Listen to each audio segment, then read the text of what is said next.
Hi, this topic is going to show you how to raise a power or an exponent to another power when we have negative exponents involved.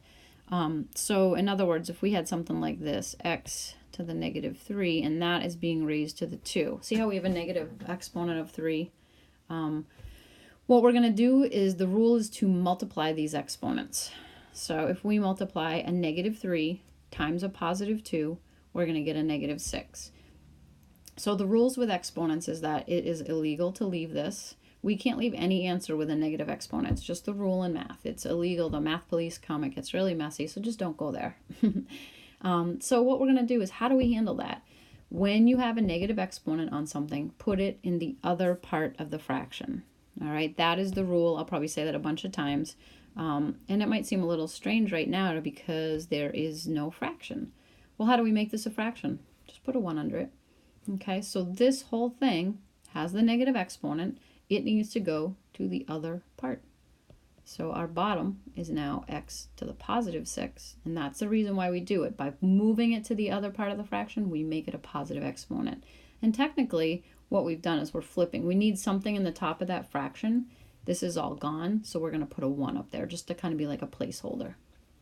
Let's try another one. What if we have, we'll do 2y to the negative 4, and let's say that we're going to square. I don't want to do squaring. Let's do to the 5th power.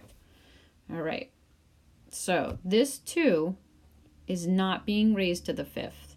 It's only the stuff in parentheses that's being raised to the 5th. So we're going to keep the 2 outside, y, and if we do negative 4 times positive 5, we're going to get negative 20. All right, that's all we've done is we simplified these exponents. Now we have something that has a negative exponent, so we're going to flip this fraction. No, I'm not going to say that. We're going to bring this into the other part of the fraction and make it be positive.